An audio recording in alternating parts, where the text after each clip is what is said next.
Welcome to Widowed Too Soon. This is your host, Michelle Bader. I am sitting here with my friend and co-host, Mark Vasaro, and we are excited to be back with another episode. How are you doing, Mark? I am doing really well. How are you? Good. Good. What have you been up to? Well, it's been a busy summer. So last time you guys heard how I jumped off of a cliff into some water and did all these fun things. Well, this week I visited like a little cowboy town. My best friend Deborah lives in Idaho. Pretty much didn't even hear that when I was there, but that was really good. You should do like sound effects. I mean, that might be a good job. You could do that. That would be good. It would be. Okay. So anyways, it's a spot 3.5 hours. She drives one way, I drive the other. We meet in the middle of nowhere. And it was fun though. We bring the fun everywhere we go. We stayed at this little like casino and resort. So this is funny. So I called earlier before we went there and I'm like, hey, do you have an outdoor pool? And they're like, yes. So we get there. We're literally like walking around the building. Where's this outdoor pool? So we go ask somebody and they're like, oh, it's over at the RV park. And so there's like teepees and like campers and you have to literally like hike over to it. It was just funny because I was like, of all the things, and it was just like one thing after another. It was a lot of fun. This is another fun thing. We decided to go to this lake. Well, it was like a reservoir. We had to figure out where to go. It took us a while. We get there, we blow up my paddleboard, her kayak, and we're going. And I'm like, this is fun. It was like really windy, but then I had to sit down. Anyways, she's like, I think a storm is coming. And I'm like, no, let's just keep going. She's like, no, really a storm. I'm like, no, let's just keep going.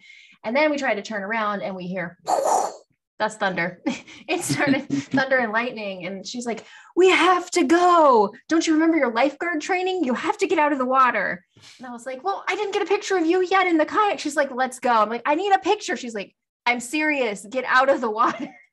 And so we're paddling. And then we get to the shore, like middle of nowhere. Every time there was thunder, there was gobble, gobble, gobble. There was turkeys. It was the weird, not even kidding. There was like turkeys. Okay, that's how it goes. I can't do it. Seriously, you should think about that. Like, what are the people that do the sounds? Like, you're really good at that. That's what I do. Anyways, so that was like a crazy part. It was just, everything was crazy, but it was so much fun. So we were roommates in college and we've been through everything. She's the one I've talked about who dropped everything the morning that Luke passed away and came to stay with me for like 3 days, did everything, like fed my kids because I forgot like about eating and like everything. She did everything for me. So it's really fun whenever we get together. We just have the best time. So that was something that I did in this past week. And let's see, another big thing, Hayden, my 17-year-old, got his first job. So he starts tomorrow at Dairy Queen, which nice. I kind of love because I kind of love the blizzards. So yeah, who doesn't? I know. So I'm going to be like picking him up and like grabbing everybody blizzards, and yeah, so it's going to be fun. So he starts that tomorrow, and yeah, it's just been a fun summer. That's one of the perks of being a teacher, is always having the summers off. Nice. And just, going different places and spending time with my kids. Another day, we just went out to this big, beautiful lake and just spent the day out there, and yeah, just really enjoying the summer. So how about you? Well,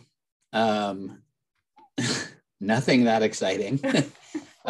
We did do one thing fun. So if some of you remember a couple episodes ago, I talked about, I took my kids to this place, Calico Ghost Town. Yes. There's also this gas station. It's like the largest gas station in California. It's called Eddie's World. And so now, by the way, I would call them out on their, them saying that they have the biggest gas station, because it's not that big. It's like maybe 20 pumps. I don't know. I was like, really? Largest gas? I didn't feel like that big of a, anyway, it's like the store that when you walk in, it's like candy and toys and like this whole store that's just like sweets and treats. And my daughter saw this huge stuffed animal there. She's into dragons, and it was this huge stuffed dragon. It was $100.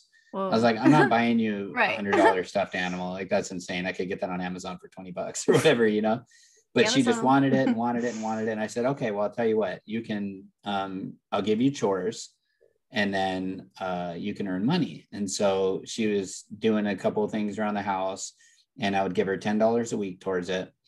And then, which is crazy for an 8-year-old, but whatever.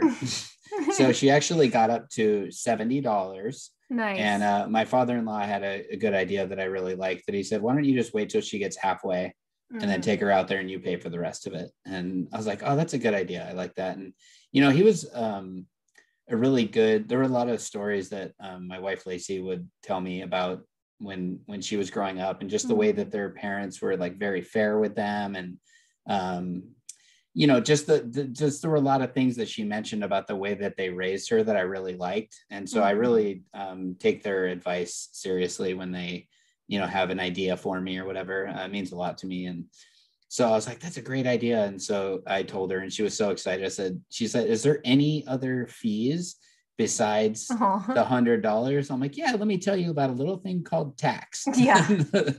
And so, you know, I told her, but I said, I'll pay the tax for you. And I said, and when you get halfway, I'll pay the rest. So I drove her back out there. It was like 2 hours. And she got her stuffed animal, and she's super excited about it. She sleeps with it every night. This thing's massive. It like takes up my bed. Fortunately, I have a king size bed. I let them sleep with me, by the way. So, we did that. But unfortunately, my daughter she had like these bug bites all over her, like the trunk of her body. And I don't know if it's from scratching them, or I don't know what happened, but all of a sudden they turned into like these boils or like a staph infection or something.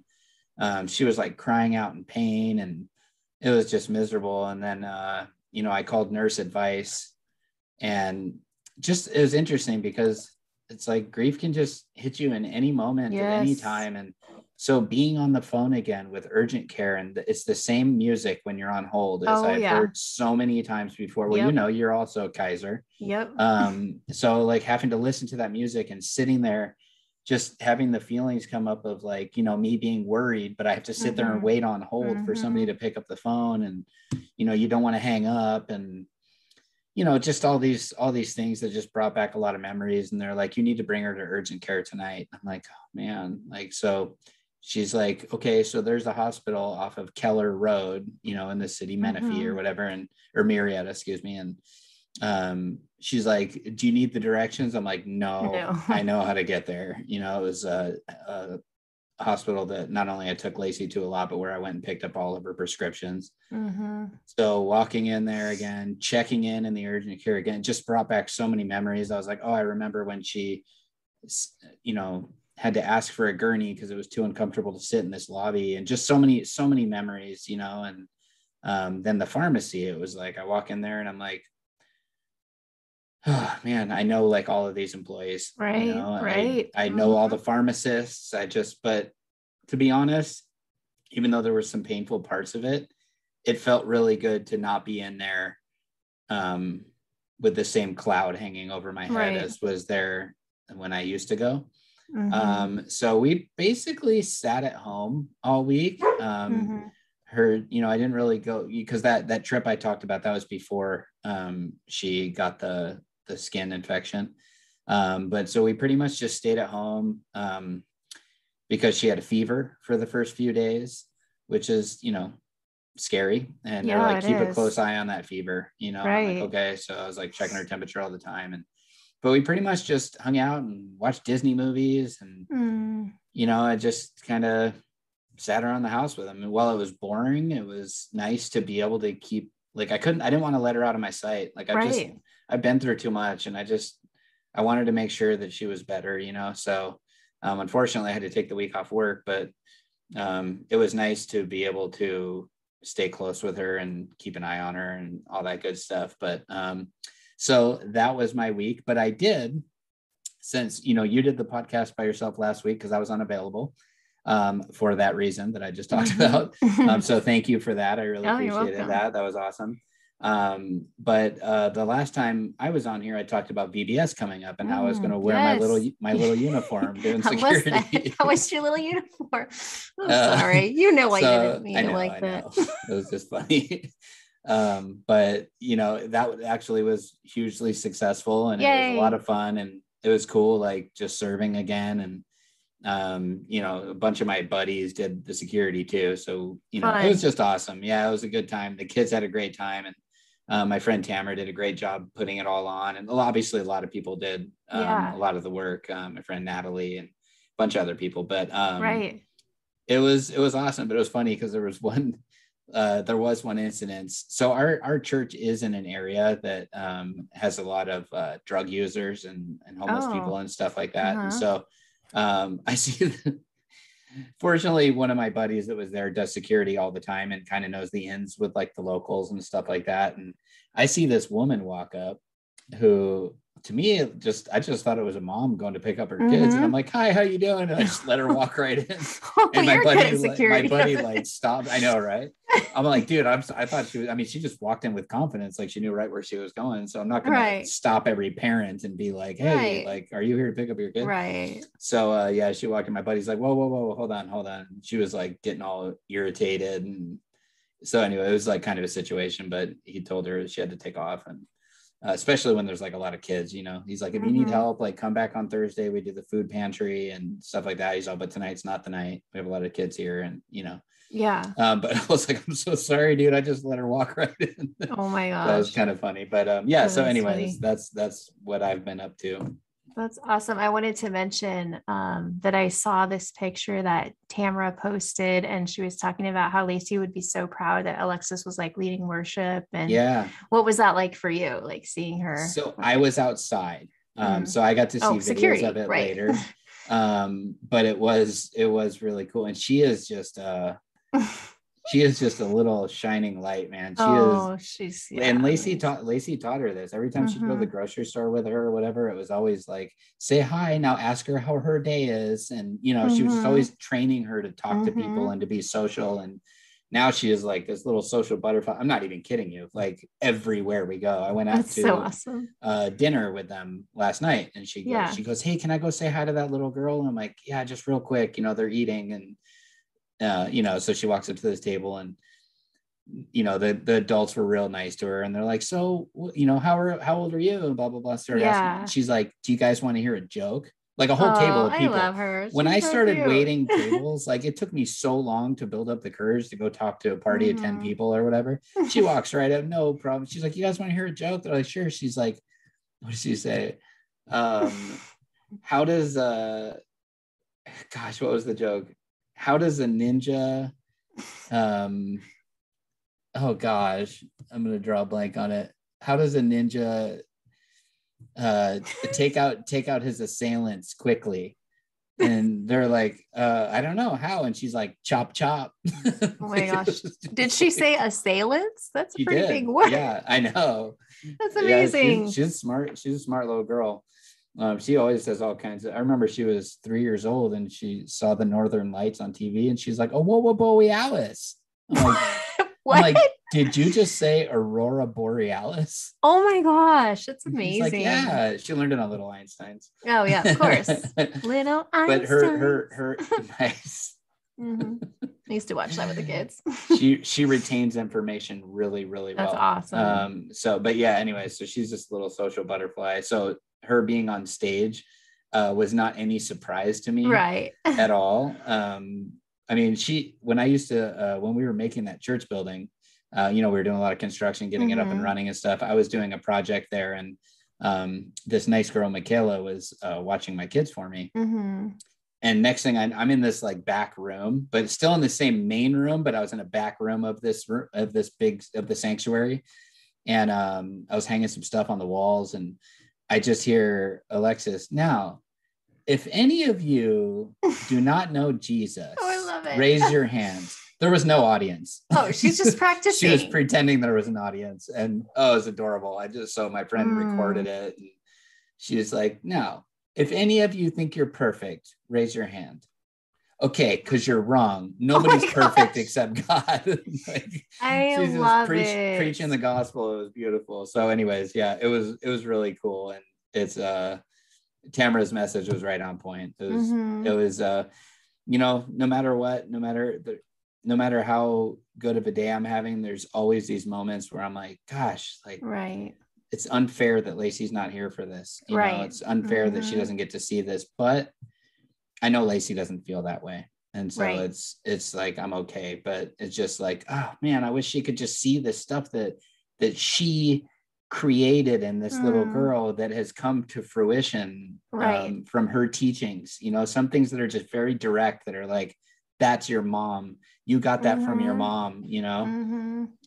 But yeah, anyways, sorry, that was a long answer to a short question. It was great. Beautiful. That's beautiful. And I think a lot of people can relate to those moments that are like bittersweet. They're like beautiful, but then you wish that your spouse was there. I get that. Yeah. Totally. Like seeing your son bring home his first blizzard. Yes, that's going to be awesome. Well, let's go ahead and get started. And our topic today is things I wish I knew in the beginning. So this is all about the things that Mark and I wish that we knew, you know, when we first became widows. And so we just wanted to share these with you. And they're just kind of things we learned along the way. Some of them you may have heard before, but we just really felt like these are important ones. So Mark, would you like to start with one of the first things that you wish you knew? Sure. I'm going to skip the first one because I know you and I both have the same one. That's okay. Okay. So I wish I knew, just like you, I wish I knew that it will get better, because in the beginning, it did not feel like that. Yeah. What's your first one? It will get better, you know, along the same lines. And you guys, if you're interested in this, we did a whole episode called It Will Get Better, where we go into depth about it. But that was me too, because you're just so blinded by like your circumstances. You cannot see even in a week, a month, how is this ever going to get better? And so what I did is I called every widow that I knew, and I knew like 6 of them at that time. I know a lot more now, but the people that I knew before I became a widow, and just asked them, does it get better? And you know, most of them said yes. Some of them, I've talked about this before, said it gets harder in the second year, which was hard for me to hear. And being in the second year, I can say for me, that is not true. It does not, for me, it has not gotten harder. It's actually become easier. So that's one of the big ones, is it will get better. What else is on your list? I wish I knew, and now this was in the very beginning, but I had this overwhelming sense of like my life is over. And I wished I knew that it wasn't over, and that I was just in a season, and that seasons change, people change. Is that a song? Yes. Oh, I was trying to figure out what song that was. I think it was, gosh, who was that? I don't know. Okay.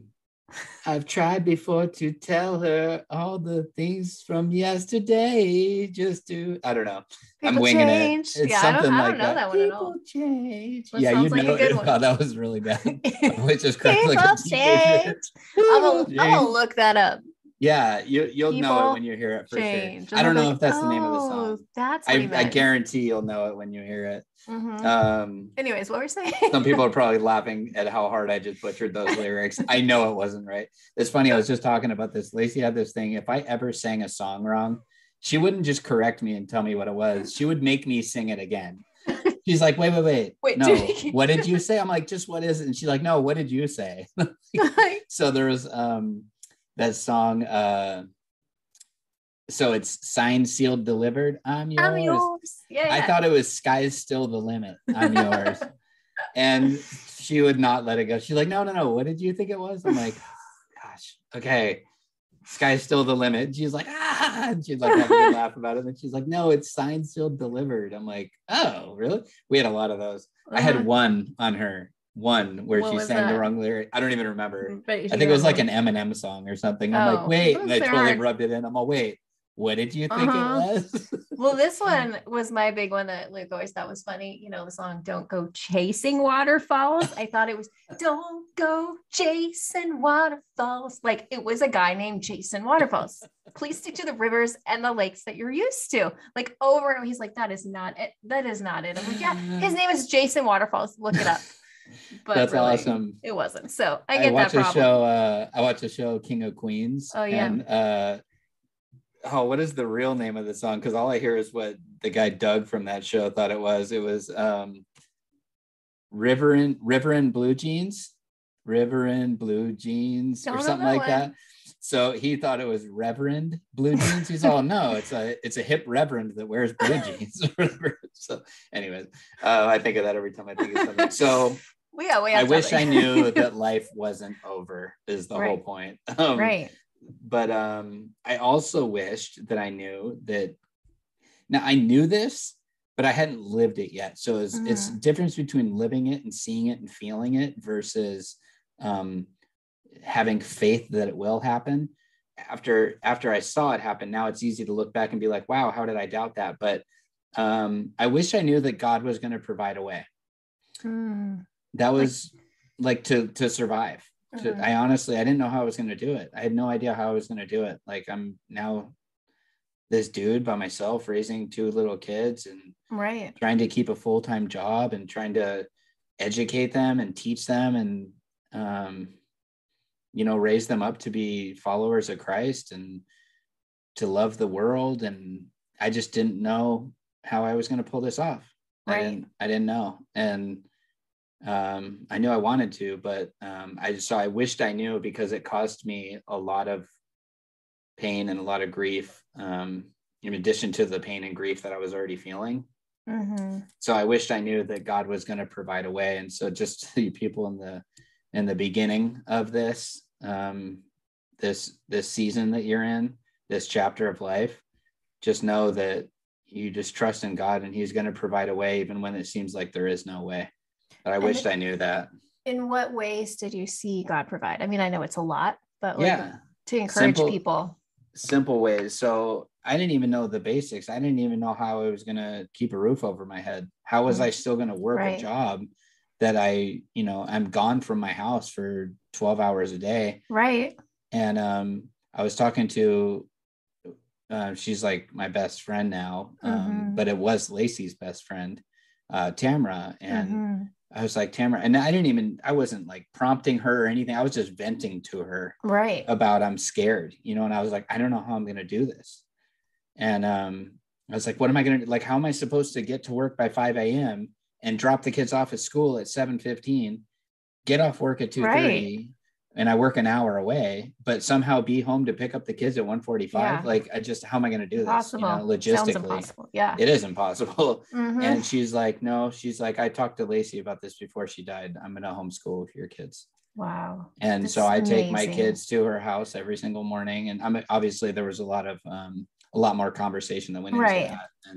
But that was the gist of it. And she has just helped me out tremendously. But honestly, like, I know my mother-in-law listens to this, so sorry, Linda, but I had this fear that like everybody was going to hate me, that like I was going to be, and it couldn't have been further from the truth. And it was a completely moronic, stupid thing to think, but that's just where my brain was at. My life was falling apart. And I was really afraid that like I was going to be the one left to blame for what happened to her. And like I said, it couldn't have been further from the truth, but it was a very real fear I had.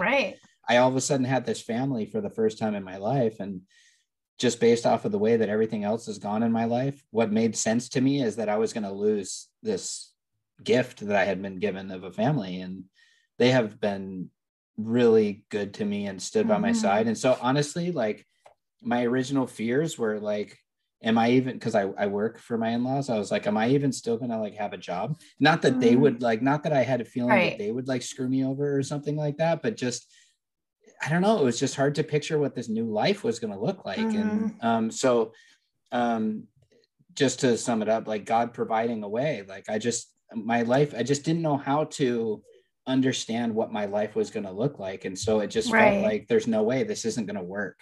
And but everybody's been really good to me and that family, and they've really loved me and continued loving me. And they've shown me that they didn't just love me because I was their daughter's husband. Like they actually love me and care about me. And it's been, as hard of a thing we've all been through together, it's been beautiful to see how they've just, remained loving me. So God providing a way, like, God has placed it in everybody's hearts along the way to help me. And so anyways, but how about you? I mean, what's like another one for you, or do you want to comment on that one? Well, I'll comment on that one first of all. Definitely God will provide a way. Yeah, that's huge. And this kind of is part of mine. One of the things that I wrote down is that changing your space, like your room where maybe your husband or your spouse passed away or something, changing some space in your house is helpful, or moving. So this goes with providing away. It was almost, I had a job and then I didn't. It was a whole thing. Like, it was almost impossible that I should have got the house that I live in today. And we went from 1,400 square feet to 2,600, and we live in the country now. We have a guest bedroom. It was like, literally, I said this like 2 days ago. I'm like, I feel like I live in a spa. Like, I feel so, like, I still like cry about it. Like, I cannot believe I'm here. That's awesome. And God provided a way with like a last minute job and like all kinds of things. So that was a way that I saw. I remember that journey. Yeah, and I will be crazy. the first one to attest. You should not have, like, it just didn't make sense on paper. You told me later, like, you're like, you shouldn't have got that.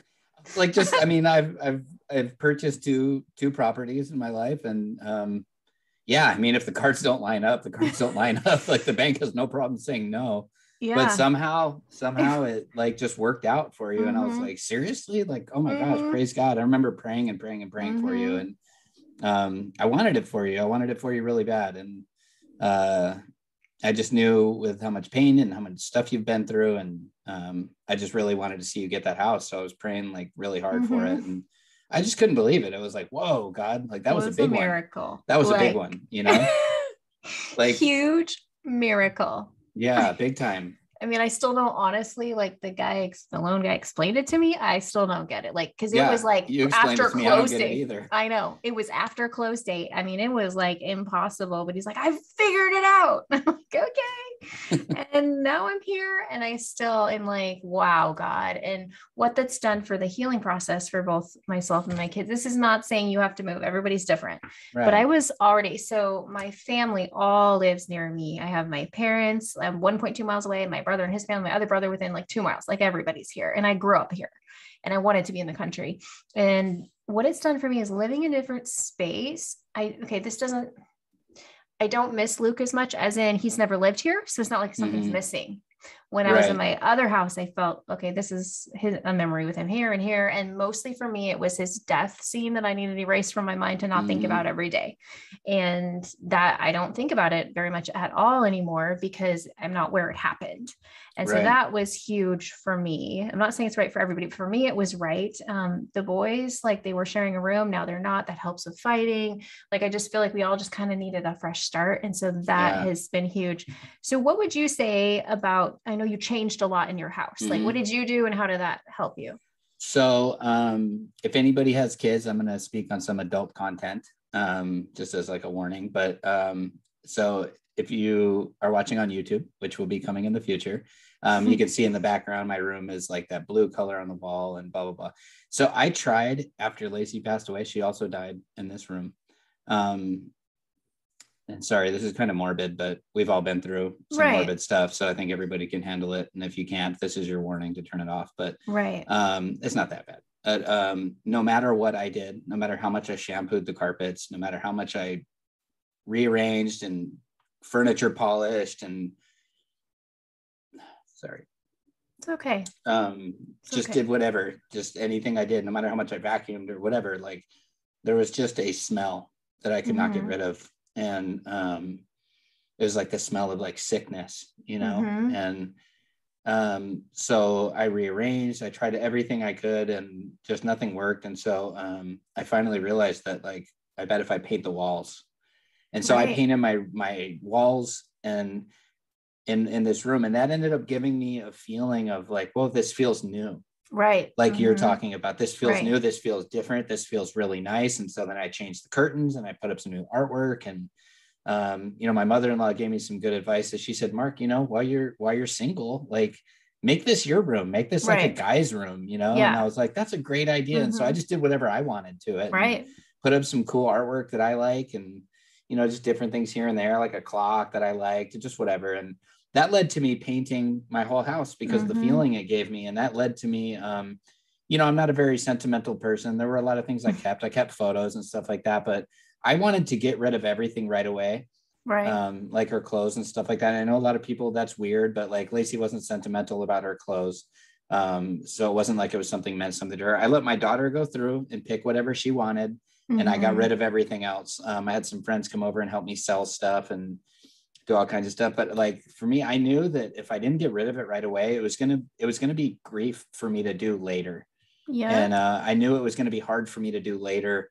I just wanted to just get everything done. And that's just how, like you said, like that's not for everybody, but that worked for me. And so, yeah, I changed a lot of stuff around with my house. And for me, it helped. It made it feel like it was, I just didn't remember. I didn't have so many, I didn't have to look at the sticky spot on the wall where I had put a doorbell for her to ring if she needed anything. And, just so many small little memories that were in the walls. I don't know how to explain it, but like just painting the room just made it feel completely different and got rid of it did what I needed it to do. And so, that was how I would comment on that. And I'd say the next thing that I had on my list was, I wish I knew that even though I will still have struggles, they won't be as bad. Because there's so many things that you have to do in the beginning that are, you have to get everything put in your own name and get them pulled off the bank account, and so many difficult things that bring up grief as you're doing them, so even though, there's still struggles, I still go through moments of grief and things pop up and happen. But it's just not the same. It's not the same. And I thought I was going to feel the way I felt forever. I thought I was going to feel the heaviness of the loss forever. And I could still, no problem, sit by myself and just start weeping. Like any time, any minute of any day, no problem. But it's not forced upon me. I don't have to anymore. And so it's not as heavy, but is it that way for you too, that you had struggles in the beginning that are like, even though you still have struggles now, they're lighter, kind of, they're lighter in nature? Like all of that stuff in the beginning, the first time that I had to check not married on something, I was like, what, I'm not married? It was kind of like I talked about in the last episode. It just brings up grief. Like my titles changed. For me, I'd never done bills, learning how to do all this stuff. Like in the beginning, there's so much, and like we had to do burial plans and the service, and like there's so much. And it seems like so overwhelming. But there's struggles later. There, different grief things that come up, or things with the kids or whatever. I'm just curious about. Oh, go ahead. I'm sorry. Well, I was just gonna say, like being a single woman and not knowing how to fix things, and I feel you, sister. No, you know how to fix everything. I'm just kidding. Sorry, but I know what you mean. Yeah, I'm sorry. That's okay. What were you going to say?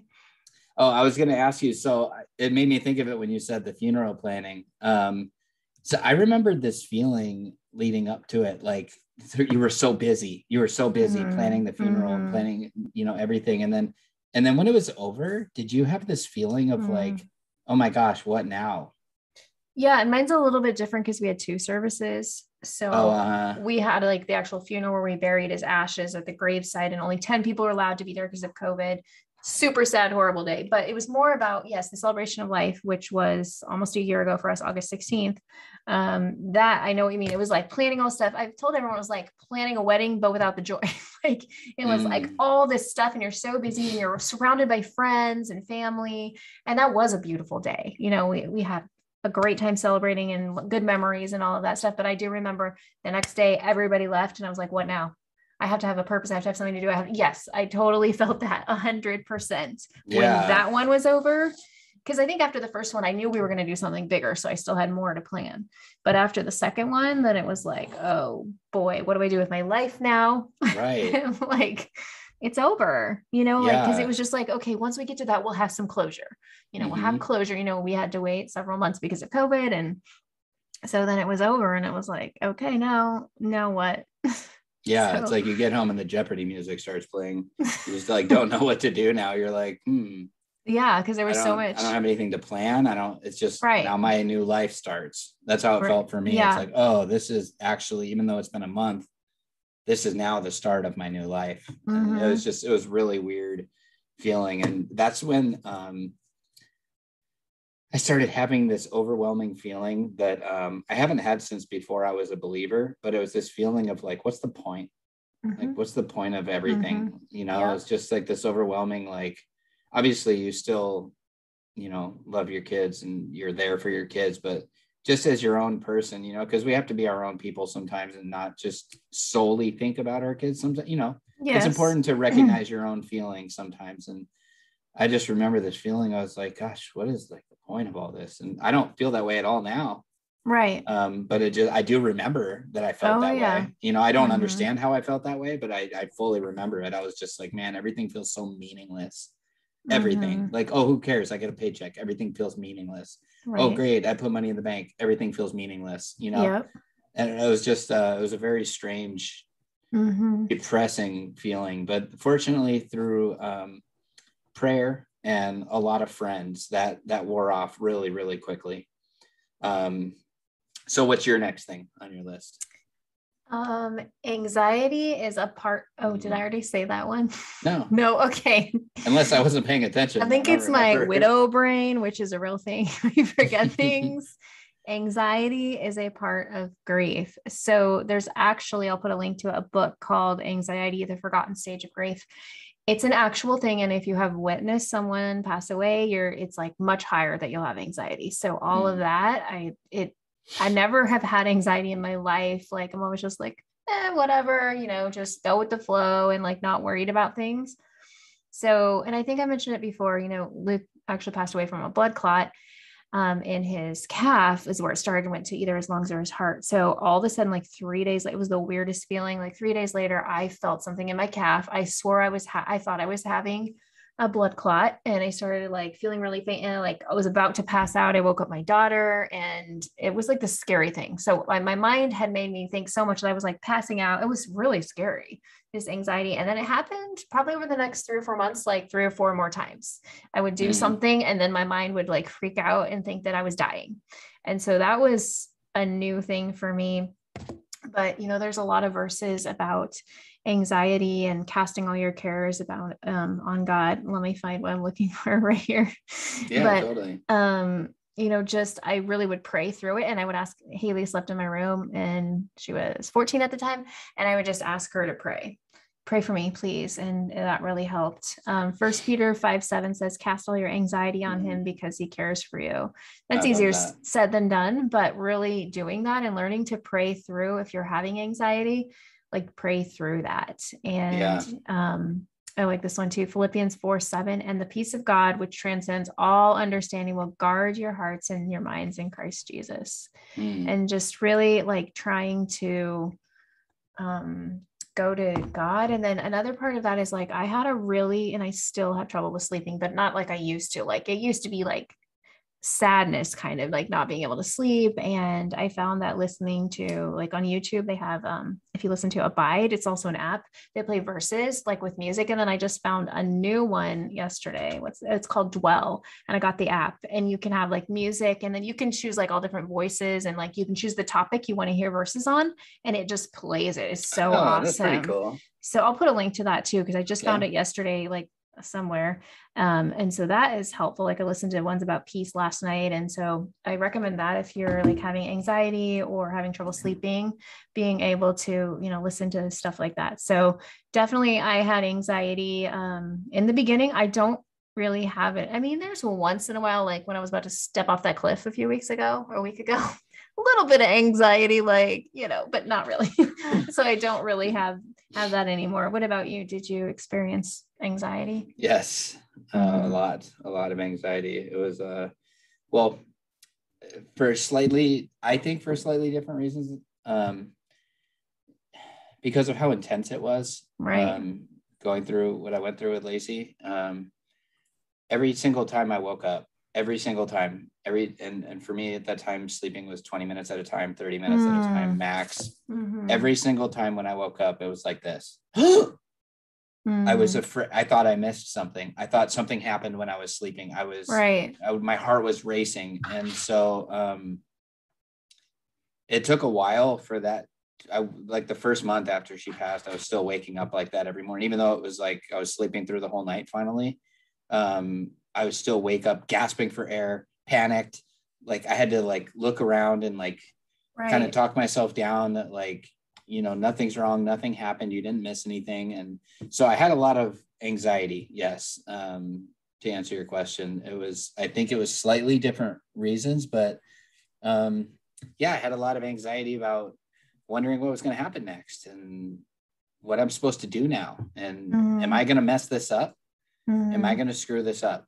Like that was, a big, I'm solely responsible for 2 little kids now. And I can either raise them well or they're not going to be raised well. And that's up to me. They're either going to be taken care of or they're not going to be taken care of. And that's up to me. I mean, I know I'm going to do my best and I wasn't afraid about that, but it was like, can I do it by myself or are they destined for failure now? And that gave me anxiety, but I definitely went through lots of anxiety. A lot of people were telling me I should take medicine. I was like, I don't want to. I tried self-medicating, weed, marijuana. That didn't work for me. That made it worse. So I stopped doing that. But that was a foolish move. That's I think there was an episode that we never got around to doing that I think we should. What was it called? I've got it.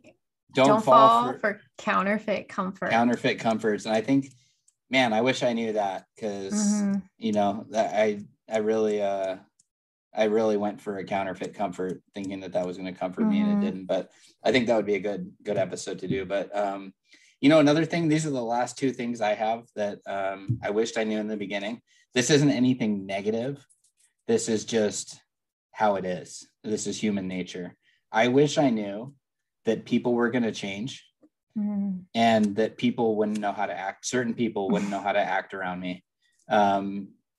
People I've known a really long time are like really weird around me now. And I wished I knew that so that I didn't feel so weirded out by it. What do you mean weird? Like, can you explain that? Sure.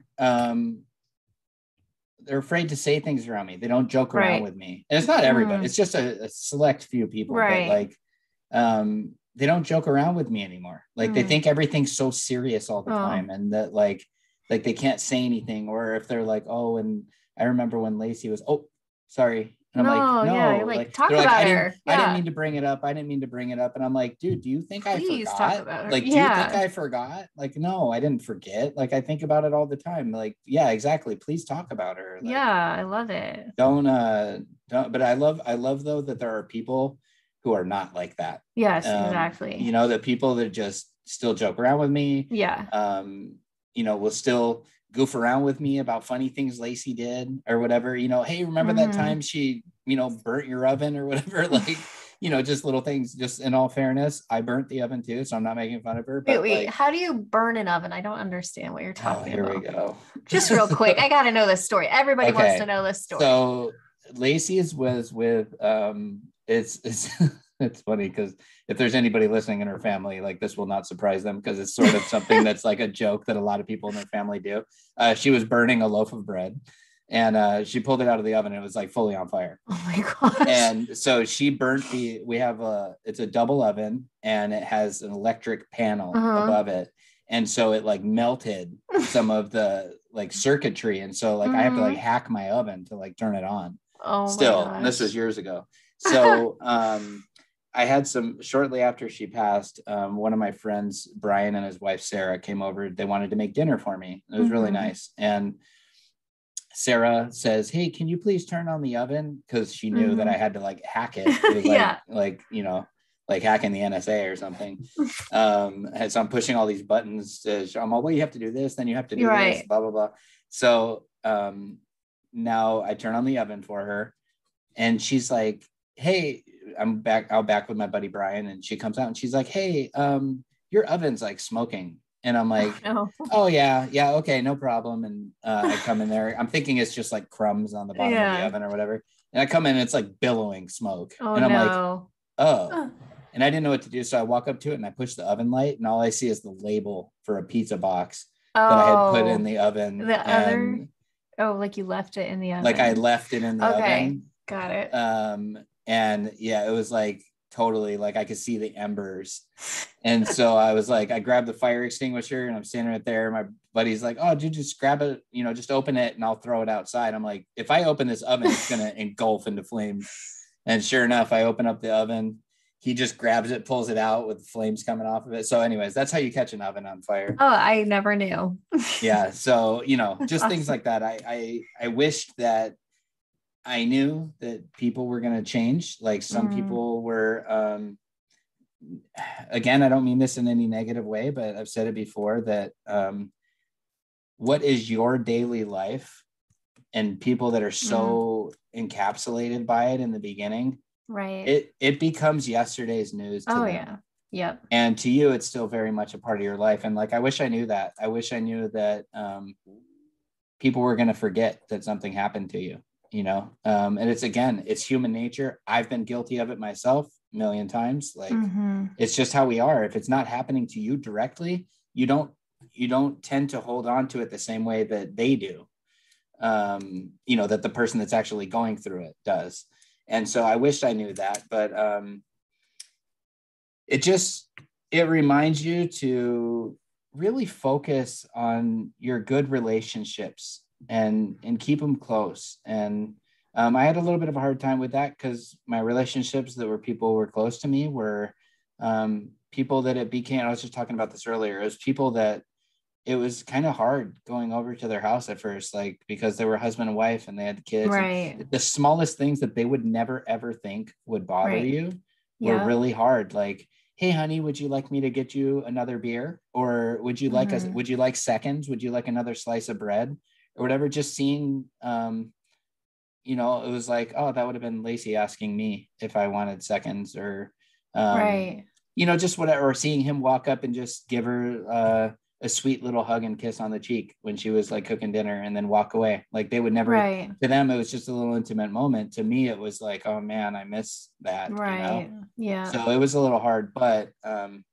you know, but so in 1 Corinthians 15:33, do not be deceived. Evil company corrupts good habits.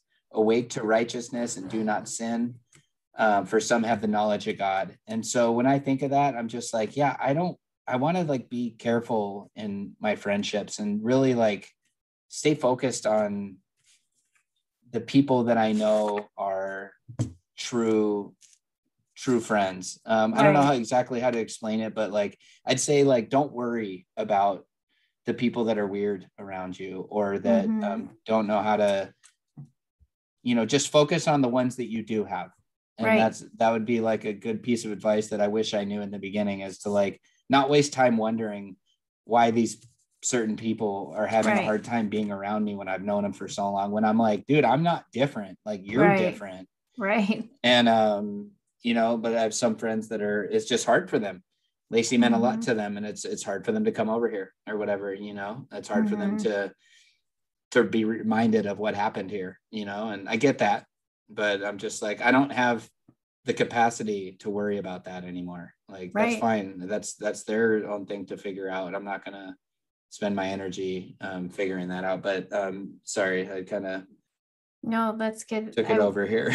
I wanted to add to that. Yes, please. That I think it was last week or the week before, Peyton, my 13-year-old, just said randomly, you know, my friends at school don't remember. And I'm like, remember daddy? And he's like, well, remember that daddy died. I'm like, yeah, you know, that happens. And I said, adults don't remember either. And I kind of explained that same thing you did. And I said, and 13-year-old boys really don't remember. Yeah. So I'm sorry, but that's like part of life. Like, especially 13-year-old boys are really, you know, into themselves. You know, they're not thinking about being emotional about someone else. But yeah, it's a real part of life for kids and adults. And so it might be something that other people's kids go through too and talk about that. I'm sure it is. You know, I mean, all my kids have gone through that at different times. Like even just, you know, Luke passed away, May 2020, and they weren't at school because of COVID. And then when they went back in the fall, they're like, nobody remembers. And I'm like, well, you know, they just had a lot of stuff going on, and it doesn't mean they don't care, you know, but it's just, they don't think about it. And especially teenagers are not thinking about it and saying anything. So that nor have they been through enough life experience to, you know, they might think the right thing to do is not bring it up. Right. You they don't know. Same thing with some adults. Though it's interesting because I've noticed after going through this, as I've been randomly I was randomly introduced to a woman who was a friend of a friend who was widowed. Mm-hmm. And I had no fear talking to her because I knew, Right. I don't know, it was just interesting. It was different. I would have been like, oh my gosh, I'm so sorry. Like, I just want to know what, and I was like, oh, I'm so sorry. Like, what did he pass away from? Right. Oh, what was that like for you? Uh-huh. It was just interesting. I had this insight and this wisdom that I could carry on a conversation with her about it. And it was, she was an older woman, so there were a lot of things we didn't have the same experience with, but it was also cancer. She also had a really hard time, he was in bad physical shape and just things like that. But it's just interesting. You all of a sudden have this blessing from God that you have this gift now to talk to people that are somewhat untalk-toable. If that's untalk-toable. If that's English. Come on, let that go. Untalk-toable. I'm going to look that up if that's a real word. I can tell you right now, it's not. I know. But anyways, what I was going to say is it's kind of like we joke in the widow community. It's like, a club that nobody wanted to join, but it's kind of like a fraternity or sorority, you automatically have a bond because you have been through the same kind of thing. That's how I feel with all of the widows I meet, mostly on Instagram and Facebook and stuff. It's just this automatic, whoa, somebody else who gets it. They know what these things are like, and it brings you together, which actually brings me to one of my next things. I wish that I knew that there's a huge widow community to support you. It took me 3 months before I even thought of it. It was actually my realtor who was like, she's a widow also. And she's like, yeah, there's this group called Young and Widowed with Children. And I'm part of it. And so I looked for it and found it. And that's how we met, which is cool. And you find people there who can actually relate to you. And you can post on there and there will be people. I think I checked the other day, it's like 9,000 or 10,000. It's like huge now. And you will find people that will support you. You will find people to connect with. There's also a lot of Christian widow groups, which I love those ones. And so just search on Facebook and Instagram. On Instagram, Widow Goals, I have quite a huge community going there. That's a good place to go. Also Widow Too Soon. It's a little bit smaller, but we're building it. So there's a lot of places you can go to plug in. So that was big for me. I remember the day I found the group and I was like, whoa, look at all these people. Because what's specific about Young and Widowed with Children is that most of it, we all have children that are like kids, not adults. And so, a lot of widows are older in their 60s or whatever and have grown children. And so to find a community, and you can find those communities too. But for me, it was like, these are my people. They're like around my age. They have kids around my age. They understand this. And so I was really into it in the beginning. You have to be careful. Like I had to unfollow a lot of groups. Like I'm still in them, but I don't want to see it all the time in my feed constantly because it's too sad. So I don't read all of the posts anymore. I contribute once in a while if I see a question I feel like I could answer or help somebody, but I don't all the time. That was big for me. And a lot of people are not in the same place mentally because it's not a Christian. Or spiritually, right. Yeah, it wasn't a Christian page. And so a lot of people, and I couldn't handle some of the stuff that they were saying. And it was just so off base and sad to know that they had that perspective. Right. But there was a lot of tough stuff in that group, but it was a lot of blessings in many ways, but yeah, there was a lot of tough stuff in that group.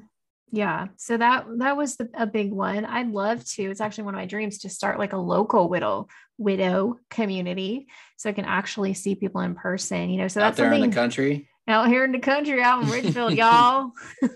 But I don't live far from the city, but really, no, seriously, I want to do this. You can actually go to meetup.com and look for them, look for widow groups. You can look in your churches, like there's places you can find them, and there's like retreats, there's all kinds of things. Like you can get as involved as you want. So that was huge for me. And do you think any of those Navy SEALs that are in those groups will be the fake ones? The fake Are you, profiles. oh Yeah. no, you know I'm a what? Navy SEAL and doctor, And actually, I just and I'm commented on, super buff. I commented on a post today because someone's like, warning, this is a fake person pretending to be a doctor. I'm like, yeah, they're always in the army or lifting weights or a doctor or like Yeah, all those yeah, things. yeah. But a lot of the ones on Facebook, like they are really good about, you have to answer questions to get in and like make sure that they're real. Oh, But on nice. Instagram, all the crazies come out. Like, Hmm. I can't tell you how many crazy, I just got one yesterday. Hey, can you be my sugar baby? And like, just there's like crazy people and people claiming to be widows that Could have asked aren't. him to send you $10,000 to send you proof. Yeah, exactly. Send Yeah. me 10 grand. Let me One see you're time, real. this is really funny. One time I told this guy, I said, well, then send me a video, like if you're real. And it was because I could tell it was like someone else's picture. So he went and found somebody's video and pulled it off and gave it to me. And it was obviously like not even about anything that I had asked him to. It was just people are crazy. But anyways, Yeah. that's not to discourage you from the widow community. Yeah. I'm sorry. That was my bad. There, you gotta be smart. There's a lot of like Yeah. people out there who prey on widows, which is sick and twisted Yeah. and wrong. It Like it's is. crazy. And I mean, I don't know no one who's actually like fallen for it, but I there do. probably are. Really? Mhm, Like mhm. that's sad. Yeah. Well, I mean, not personally, but like I read the story of them. Mhm. They're like, hey, so this girl, it was a Oh, guy, and he's like, this yes. girl, yeah, and The he's one in like, that group. Mhm. yeah, she moved to she had to leave to France for his business trip, and we've been going out for like 3 months, and we're in love, and she wants me to send her like $10,000 so that she can fly back here or whatever. And everybody was like, dude, I'm so sorry, it's a scam. Don't do it. Don't do it. And he's like, Right. but we really love each other. Like, no, that's questionably even a woman on the other end of that phone, like it's For real. probably some dude and one of these, like they have a lot of scammers in India and stuff like Yeah. that. They're like, it's probably somebody in India just like setting you up, and yeah, they'll invest 3 months if they can get 10 grand out of you. Mhm. And Yes. so it was sad. So I have seen it. Actually, I got scammed once, but it I was wasn't out of much. But this woman, I was very new to the group. This woman posted this sob story, and she's at home with a Mhm. newborn and two other small twins that are like 3, and she doesn't have any money for groceries, and posted some text with her mother-in-law, and Oh, I remember that. Yep. yeah, and how her mother-in-law was so evil, and she Mhm. just doesn't know how she's going to get by, and she's going to be homeless, and da da da da da. And I just, my heart moved for her, and Right. I'd send her some money, and later found out it was a fake profile. But you know what? Oh, I did what I felt in my heart right. was the right thing to do. She has to answer for that. I didn't do anything Exactly. wrong. That's right. And it That's was right. like, I think it was like, it wasn't even much money, but it was like $100 or something. But so it's not like I was like, oh my gosh, I'm screwed now or whatever. $10,000. Yeah.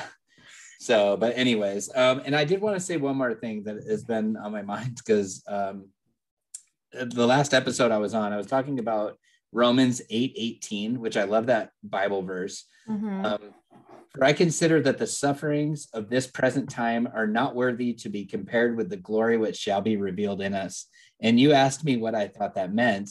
And I went off on this other story. And as I Distracted. listened to it to make sure about the sound quality and everything, I realized that I never actually answered the question. So it bothered me because it's really important. It's Yes, it important. is. Yes.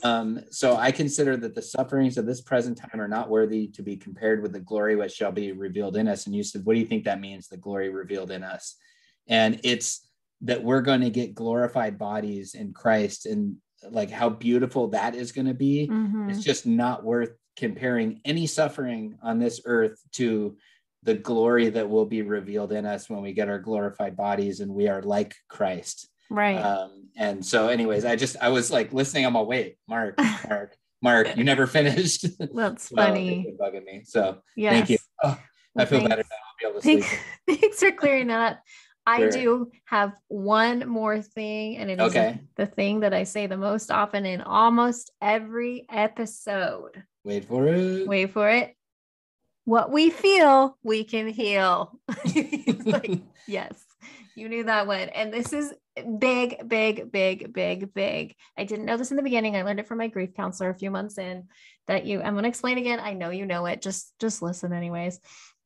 you have to let yourself feel the feelings. Like you see something that reminds you of your spouse, don't hold the tears in. I don't care where you're at, PTA meeting, store, I don't know, running at the gym, just let the tears flow, let yourself feel it. Because if you don't, you're going to stuff it. As my counselor said, it's like constipation. You're going to stuff it in and you're going to explode someday. It's going to be ugly. So, so you want to feel those feelings, like all of them. If you have anger, feel the anger. If you have sadness, feel the sadness, but just let yourself feel it. Do not hold yourself back. Yeah, and you want to have to use an emotional suppository. I can tell on your face you were thinking of something to say to what I said. I'm sorry, you brought it there, but that's so true. But that's true. So even though I didn't know this, I'm very emotional. So I let myself feel it all, but I know there's a lot of people who aren't, and a lot of people who try to hold it in, or think they're in the wrong place. They can't cry. Like, right. No, just let yourself cry. Let yourself feel it. That is the most important thing that I think that you can do. There's so many, especially for guys too. Yes. Like, because, we want to be strong, we want to be strong. We don't want to be weak. Right. And as parents, all of us, we want to be strong in front of our kids. I've learned that, like, no, it's good for your kids to see that you have emotions about it. And also as a dude, I'm like, well, whatever. Like, if I feel it, I'm going to cry. And I found that people find you more genuine that way. Yes, if you're, for sure.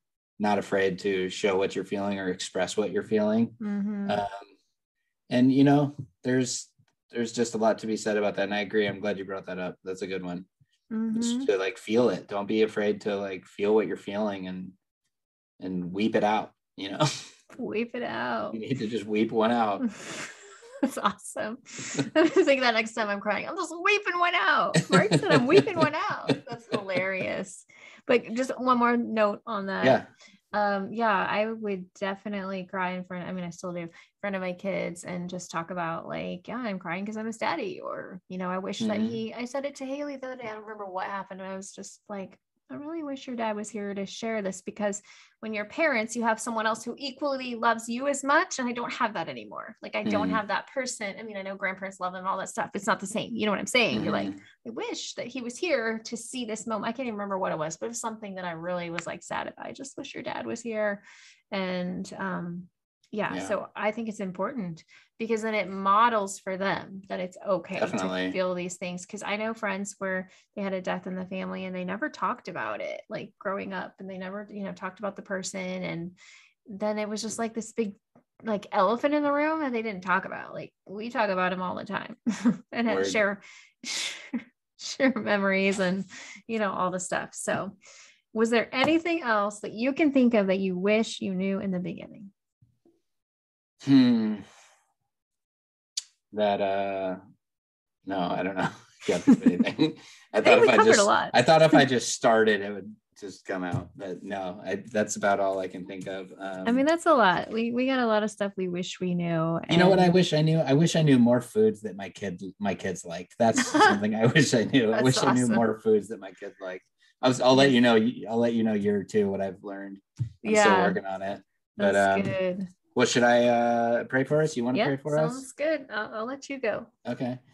All right, Father, I just thank you so much for this opportunity to speak to people literally around the world. That's just blowing my mind. It's crazy what you've already done with this ministry in such a short time. And we thank you for that. And I just want to especially pray for people that are in the beginning of this, this journey, this difficult journey, that you would give them hope and encouragement through our words, and that our words were somewhat of a blessing to them, that they would just feel a little bit of relief that, that there's another side to this, that it's going to get better, that, that you're going to provide a way. I pray that you'd comfort their soul with that right now. And I just pray that you'd give all of us the joy and excitement of our salvation, and that no matter what, we are saved. Nobody can touch that. And it's just a beautiful thing that we all love to hold on to. And I just pray that you just give everybody this smile and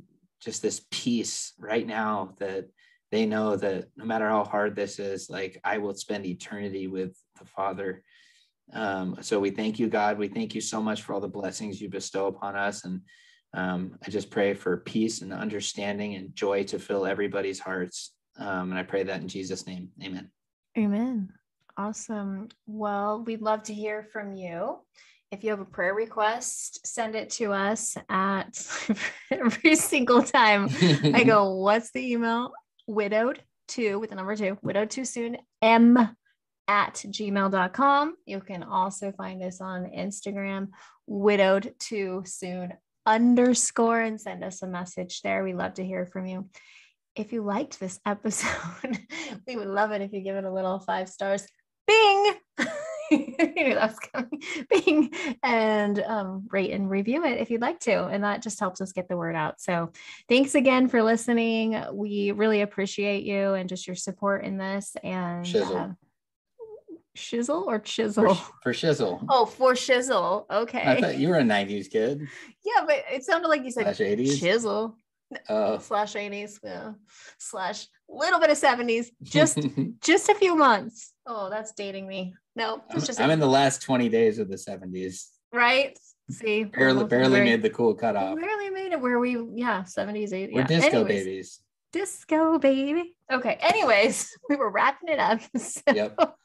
All right. Thanks everyone for joining us, and we'll see you again next time. Thank you. God bless. Bye. Bye.